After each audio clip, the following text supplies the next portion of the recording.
जीव स्वयं नित्य निरंतर कर्मों के जाल को रच रहा है और अपने आप को बांध रहा है। आपको मुक्त होना है, बंधना नहीं है।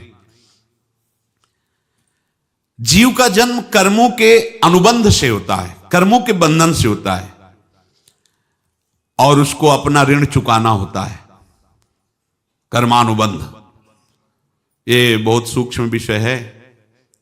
जैसे आप जिस परिवार में जन्म लिए हैं तो उस परिवार के लोगों से आपका ऋण है, इसलिए उसी परिवार में आप आए हैं। और ऋणानुबंध उसको बिना चुकाए या बिना वसूल किए आप वहां से जाएंगे नहीं। आपको लेना है तो वसूल करना है और देना है तो चुकाना है। ये पूर्व के जन्मों से निश्चित किया गया है। जैसे किसी के यहां पुत्र हुआ, जन्म से ही पैसा खर्चा शुरू हुआ, जो बड़ा हुआ तो उद्दंडता के द्वारा मार पूरे परिवार को क्लेश पर क्लेश देता चला जा रहा है। ये तुम्हारे कर्म का फल है। या ऐसे शक्तिहीन बुद्धिहीन ऐसे पागल पूरे जीवन सेवा करो, तुमसे अपना हिसाब चुकाने के लिए वो आया है।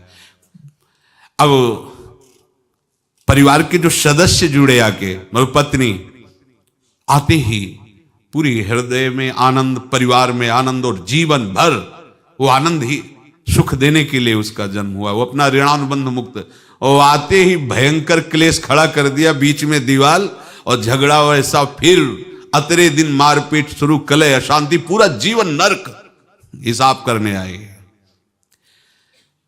यहां ऋण चुकाए बिना कोई जा नहीं सकता, ऋण चुकाना पड़ेगा। किसी का ऋण वसूल करना है तो किसी को ऋण चुकाना है, दोनों काम करने होते हैं। अनेक जन्मों में अनेक लोगों के साथ हमने जो बर्ताव किए हैं, अच्छे या बुरे, वो होंगे। अब किसी आदमी को हम जानते नहीं, अचानक मिला, अचानक टक्कर लगा और मार पीट गाली गुप्ता सब कर दिया, चुपचाप सह लो। क्यों? ये आपका हिसाब है, पूर्व का हिसाब। हमारा उससे कोई द्वेष नहीं, कोई संकल्प नहीं। अचानक घटना घटी और हमसे द्वेष करने लगा, हमें पीटने लगा, हमें गालियां दे, ये हिसाब है, चुपचाप सह जाओ। अपने घर का भाई ही भारी दुश्मन बन गया और क्लेश दे, हिसाब है। अनेक जन्मों में अनेक लोगों से जो कुछ लिया दिया है, इस लेने देने को मिटा देने के बाद ही तुम मुक्त हो गए। इसीलिए एक उपाय है, लेना न देना, मगन रहना। क्या? मालिक को समर्पित हो जाओ, मालिक को अपना माना हुआ समर्पित कर दो, खत्म। अहम त्वाम स्वरूपापेभ्यो मोक्षयिष्यामि, सब खत्म, आगे पीछे लेना देना सब खत्म। एकादश स्कंद में भगवान श्री कृष्णचंद्र जी ने कहा, जो मेरे चरणों का आश्रय लेकर भक्त मेरा भक्ति करता है, उसके पितृ ऋण, मातृ ऋण, देव ऋण, ऋषि ऋण, सब ऋणों से मैं मुक्त कर देता हूं। बस यही एक उपाय है जो इसके बंद करने का उपाय भक्तों के लिए है, वो यही है, भगवान की शरण में होकर अपना माना हुआ पूरा भगवान के अर्पित कर दो। अर्पित करने का तात्पर्य उसमें अहम हटा दो। तो दियम वस्तु गोविंदम तुभ्यमेव समर्पये। जिनसे तुमने सेवा करवाई है उनकी सेवा करनी पड़ेगी, जिनसे तुमने जो कुछ लिया है उनको देना पड़ेगा। ये लेने देने का व्यापार जब तक समाप्त नहीं होगा तब तक तुम्हारा जन्म मरण चलता रहेगा। अब आपको यहां समझना है, यदि आपसे किसी ने पैसे लिए और बेईमानी करके नहीं दे रहा है तो आप उसको गाली मत दीजिए, आपने बेईमानी की थी इसलिए आपकी बेईमानी हुई है, ले गया, कोई बात नहीं है, बंधन से मुक्त हुए, जो बोझा था चला गया। उसको ऐसा ना देखे कि ये बेईमान हमारे रुपए मार लिए, अब जो कुछ होगा देखेंगे।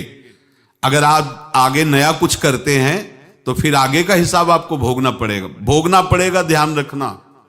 ऐसा नहीं है कि आपको भोगना नहीं पड़ेगा।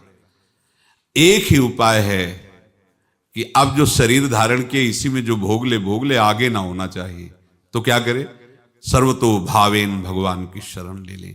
ये तो सर्वाणि कर्माणि मयि सन्न्यस्य मत्पराहा अनन्ये नैव योगेन माम ध्यायन्तु उपासते तेषामहं समुद्धर्ता मृत्यु संसार से। ये बड़ा कठिन है पार होना, कोई छोटी मोटी बात है। जैसे आपने दुकान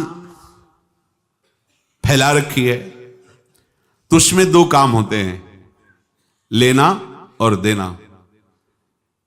किसी को उधार दिया है तो हमें उससे लेना है, और कोई नगद देकर सामान ले रहा है तो उसे सामान देना है, या उधार लिया है तो हमें उधार देना है।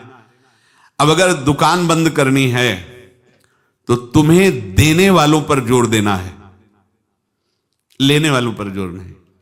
लेने वाला तो जाओ हम क्षमा किया, समर्पित किया, हमारा कोई संबंध नहीं, खत्म हो जाए, वो खुशी हो जाएगा। लेकिन देने वाला तुम अगर दुकान भी उठा दोगे तो जहां भी रहोगे तुम्हारे पास वो आएगा, लाइए हमारा।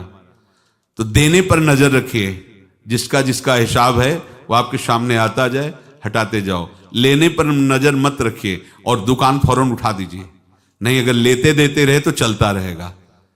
आगे चलकर कुछ लेना न देना, मगन रहना बस अपने प्रभु के चिंतन में। अब हम कैसे जाने कि किसको क्या देना है, हमें क्या पता? तो हम पूरा हिसाब जिनको पता है उनको दे देते हैं, समझ रहे हो?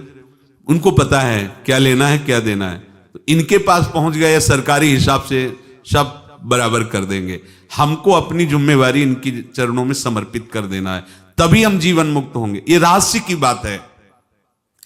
प्रभु कह रहे हैं, यस्य सर्वे समारंभाः काम संकल्प वर्जिताः ज्ञानाग्नि दग्ध कर्माणं तमाहु पंडितम बुधाः।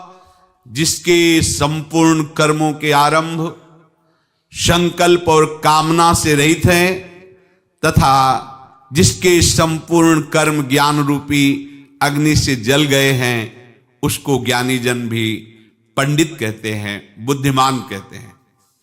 तो लेश मात्र कभी तुम्हें दुख नहीं भोगना पड़ेगा।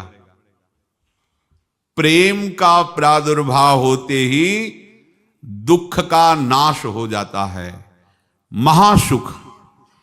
जब प्रेम का प्रादुर्भाव होगा तो समस्त पाप भस्म हो जाते हैं, अशांति नष्ट हो जाती है, संसार ज्वाला स्पर्श भी नहीं कर सकती है। जब भगवत प्रेम का प्रादुर्भाव होता है तो हो सकता है उस उपासक के जीवन में दुखों का पहाड़ टूट पड़े, परिवार खिलाफ, शरीर रोगी, अव्यवस्था, बहुत बहुत कुछ, सब कुछ। कह रहे हैं इतना सब होने पर भी उसके हृदय में कोई भी दुख नहीं होता। ऐसा सामर्थ्यशाली भगवत प्रेम है।